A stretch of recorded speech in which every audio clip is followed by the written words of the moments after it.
Test, test. All right, here we go. Good morning, everybody. I'm happy to be here. So this presentation will be in English. Thank you very much to the organizers to have provided the simultaneous interpretation. I am bringing an international point of view. I travel about 200 days a year. We have offices all around the world. So really, I think that's why, the added value I can bring, if anything. I love to share information. So please, come and talk to me after if you have any questions. I'd love to learn more about your country or your destinations, your different destinations. So the theme of the event, of this speech was Congress, a tool to break seasonality.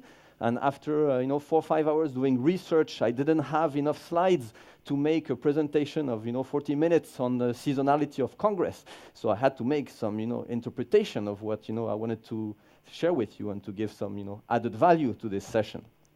So what I thought I would do is to give you, of course, a short introduction on our company. Maybe not everybody is familiar with our company MCI.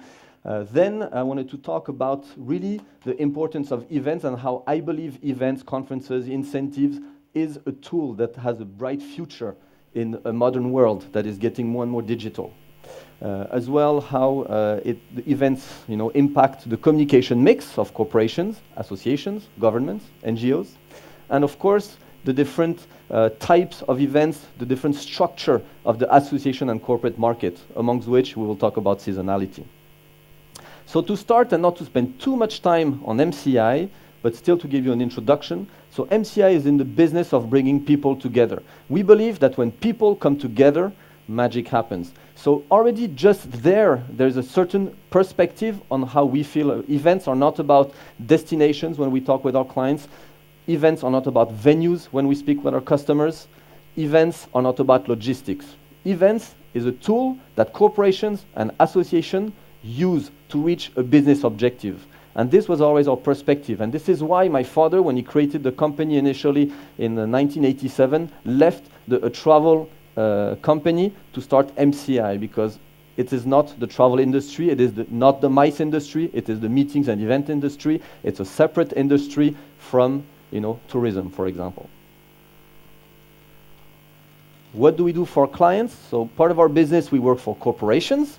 For those corporations, half of what we do is strategic meeting management. This means we go in the corporation and we work with them to organize all their events, to structure, optimize their purchasing, have a perspective on budgets that they're spending, optimize the relations they have with their customers, with their different audiences.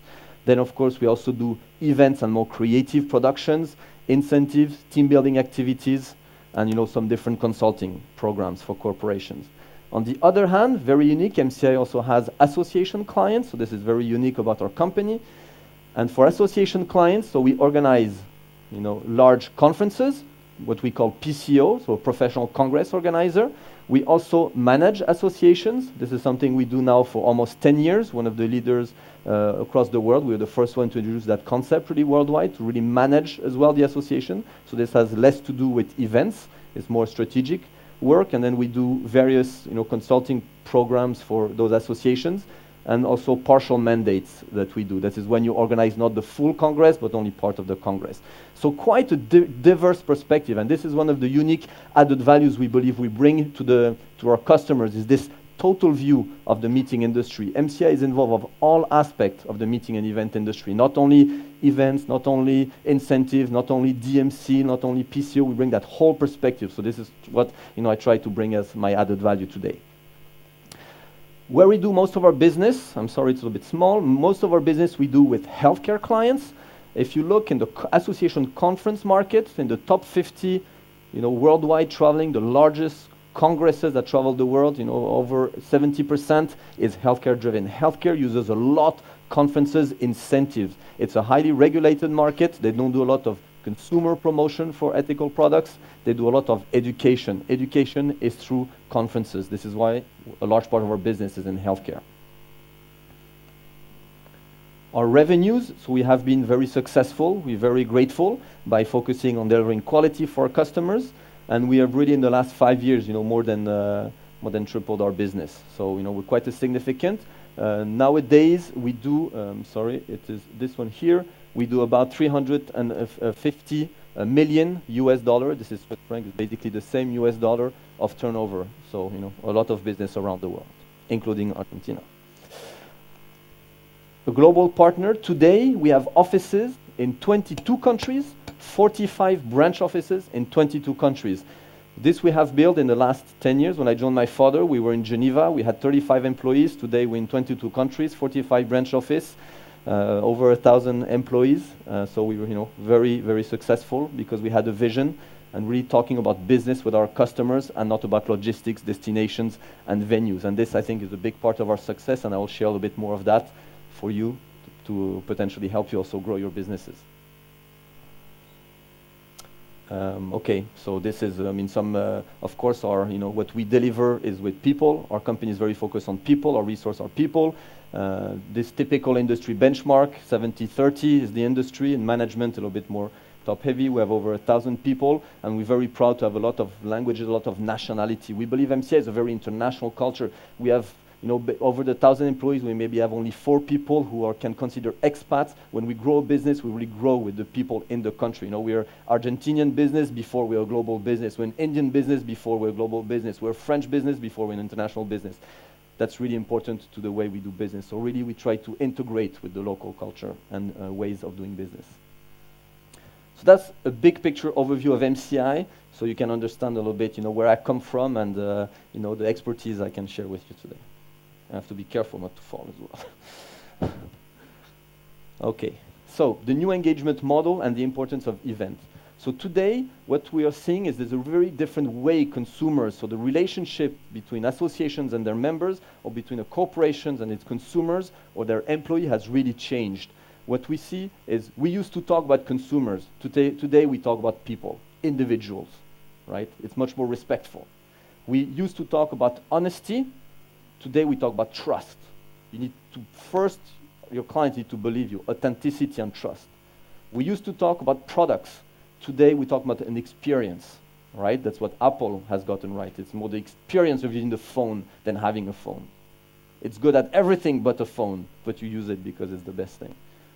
You're talking about features, all the things it can do. Today we need to talk about how you can customize, personalize, even more than customize, it's personalization. We used to talk about communication in the industry. Today it's about connections. And where do you create connections? At live events. People don't meet online and get married on LinkedIn or Facebook. They get married in real life. So yes, it's a way to connect, but then there needs to be the human interaction, right? If I was doing this speech and I was projecting, it was a video of me and I was in Geneva sitting down, not get the same feeling, the same emotion. You cannot come and talk to me to ask me questions. Live events are here to stay for a very long time. We really help for that. We used to talk about service, customer service. Today we talk about relationship. If you read the case study of Zappos.com, a company in the USA, they have a relationship, right? When you call customer service, oh, hello, how you doing, Sebastian? I remember you told me your wife, was pregnant. How is it going? How can I help you today? Right? Completely different. And this happens, again, on the phone, but events really create relationships, right? That's how you can get information. So really a different way of interrelations towards the future. And I believe events is a great tool for this, so we have a good future.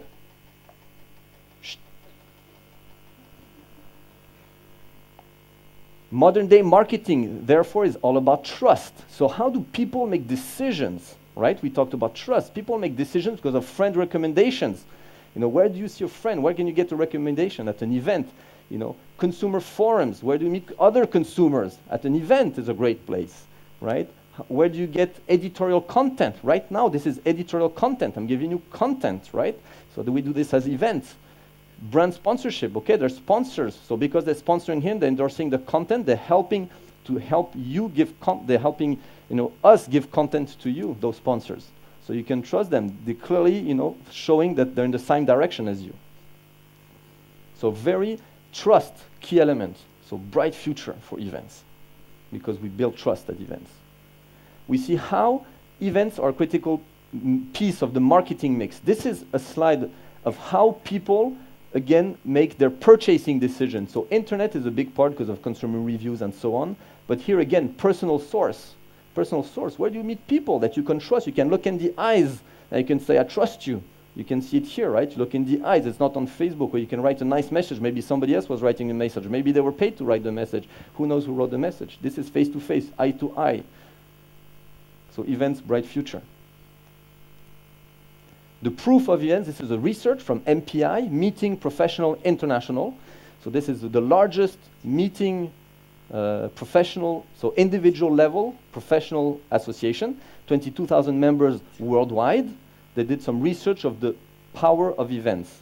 And just a couple maybe to go over, they're saying 28% current business that would be lost without face-to-face meetings, right?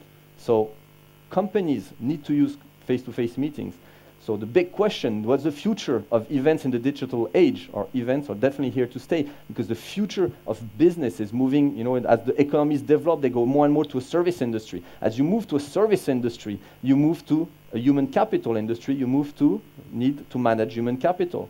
And events are a great tool to manage human capital, right? 8.5% employee base pay increase to match the impact of an incentive travel. So when you have an incentive travel, right, that people remember. So if you reward your employees or your members with an incentive travel, they're going to talk about it to their friends and so on. So there's going to create their friends at dinners and so on. They get a pay increase. Nobody knows about it. You get much more value from delivering an event than from getting a pay increase. So again, events really here to stay. Structure of communication. So this is a little research from McKinsey, and the reason why I'm bringing this is from 2009, because if you look in any research about marketing mix from even 5 years ago, events were not really in the research. It was about advertising, maybe the beginning of internet search and so on, but not events. And clearly in this research, trade show, marketing, trade show attendance and trade show marketing is clearly part of that mix that McKinsey was doing. So events is becoming really this industry of its own. I don't know if you read, there was a research done in the USA called the Economic Impact Study that was done by several industry associations. And it was showing that there's only about a small portion from the event industry that's the same than the travel industry. So you need to think of yourself, if you want to do business in the meeting and events industry, you must not think of travel. You must not think travel. You need to get out of that mode. It's a completely different way, right? And here I guess I'm talking mainly to, a lot of the direction of tourism organization, where sometimes still in a lot of country, they have a MICE division. First, you need to recall it meeting and events division. And the second thing is you need to try to listen to them a different way. Maybe, you need to have a different process than in the tourism process. Very, very important. Okay, so I went a little bit fast, but this is just to put a little bit the frame that I wanted to set up for this. So now I'd like to talk about association and corporate events and the influence on industry players. So what I mean by industry players, if you're an event agency, convention bureau, venue, hotel, you name it, you're a player in here, a lot of information here I think for you, very useful. So let's start. First of all, we believe there's really 3 different types of markets. There is the association market, corporate market, and the incentive market is again a little bit different, with different specificities. I'm going to focus on the association markets and corporate markets to explain really what's going on those markets, or how you can win business in those areas. So first, the location of meetings between those 3 types of events are very different.